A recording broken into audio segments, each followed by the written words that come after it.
Hey everybody, Ian Bremmer here. Got your world in more than 60 seconds. That's right. As long as coronavirus is a thing, I'm giving you more than 60 seconds. That's my promise, my social contract with all of you. My God, there's a lot going on to talk about this week. Got a president-elect who's different, right? You got a vaccine that's like nearing serious approval. You got wars, got all sorts of lions, tigers, bears. Here's your questions all lined up. Number one, Trump will not concede the election. What happens now?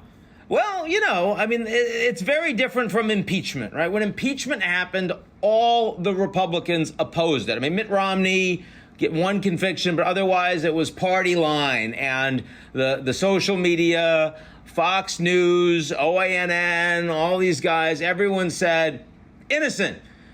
This is a different story. Here's one where Trump isn't conceding, but actually the Republicans are all over the map. We've got several Republican senators already that have called to congratulate Biden on his win. I know 4 have done so as of this morning.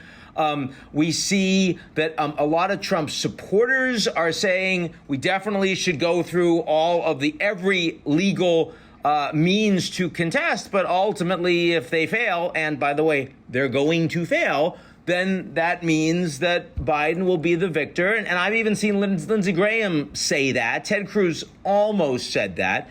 And then you have some hardcore GOP and Trump supporters that are saying, no, this was stolen.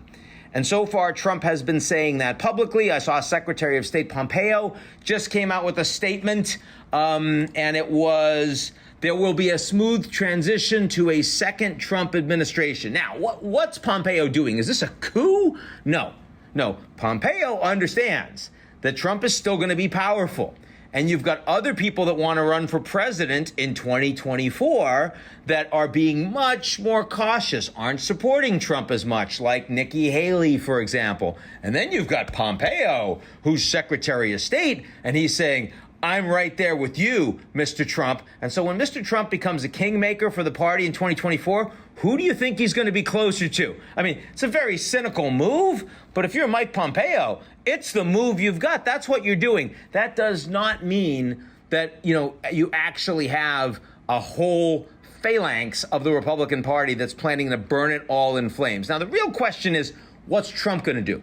Will Trump ultimately offer a week late concession and won't show up at the inauguration of Biden, but nonetheless will do it? Or does he try to just burn as much down as he can personally? And I don't know the answer to that. I mean, some of this is about the money. Like, how much money does he owe? And doesn't he need to try to raise as much money as possible to actually get out of that, financial jeopardy? Some of it is how much leverage he does or does not think he can have with those that could push for a pardon, both before the transition as well as potentially after with Biden, for the good of the country, right? I mean, there are a lot of reasons why Trump would or would not want to offer some kind of concession. I understand that from a personal and narcissistic perspective, you'd say, well, he'd never admit that he lost anything, but he's made admissions before. NATO, he said, was obsolete. Then he said, I was wrong.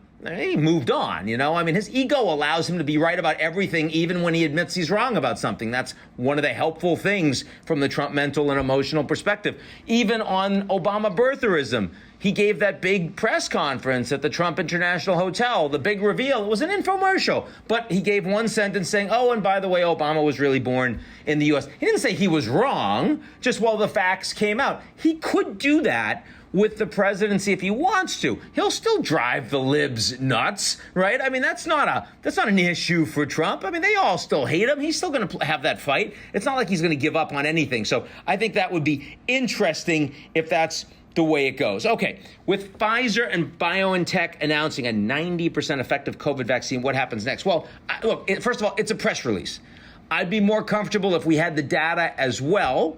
So, I mean, let's be clear that we've had other press releases too. Still a lot to understand, but certainly at this stage in the game, 90% effectiveness is vastly better than any epidemiologist I've been talking to at this, looking at the vaccines going forward. So if that's what we have, and by spring, summer, we end up with a significant piece of the American population taking this. And by the way, at 90% effectiveness, a lot more people are going to be comfortable taking it than at 40 or 50%. I think that's a seriously big deal. Now, again, it's 2 shots, right? So it is, you got a booster. So that means double the amount of time to produce, double the amount of time to distribution. It's challenging. You need infrastructure around that. And I'm not sure that Trump's going to do a lot to help before inauguration of Biden on January 20th. But this is a big deal. This is going to improve GDP. It's going to improve the ability of people to get back to work, improve the ability of people to socialize, stop the quarantines, all of that. And that, plus the fact that mortality rates are going down, means that, you know, the balance between listening to the scientists and listening to the economists is shifting towards the economists. And that's important. Like, I would feel pretty bad if Biden only listens to the scientists in the COVID task force and doesn't recognize that mortality is coming down. We've got better treatment. We're going to continue to have that. And we also have vaccines coming. You know, you still want to wear masks, but you definitely want to be opening the economy more. I don't think this reflects needing to lock down economies, and that's a really, really good thing. Okay, last question. Will the peace deal between Armenia and Azerbaijan last? Yeah, I think it will, because the Armenians have gotten pasted. I mean, they have really very little support internationally. Militarily, the Azeris, supported by the Turks, are a lot stronger. The Armenians lost some territory in this contested mountainous Nagorno-Karabakh. They were potentially going to lose the capital, so they gave up the territory that the Azeris occupied. They gave up the territory around Nagorno-Karabakh that had been occupied by the Armenians as a buffer zone. This makes the democratic elected government in Armenia a lot weaker. It's potential that they could be overthrown. There's going to be a lot of anger when you lose a war. There's a lot of anger, but in terms of is there going to be a ceasefire or not? Yeah, I mean, when one side wins, there's not much that the Armenians can do right now, and this is what happens in a GZERO world where you've got a political vacuum, you've got a military vacuum.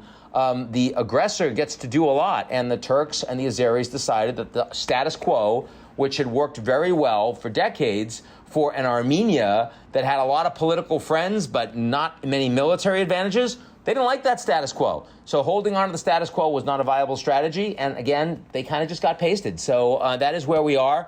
A lot to talk about, a lot more to talk about going forward. Hope everyone is well. Please still avoid people, but not for long. I'm hopeful. Talk to you all soon. Be good.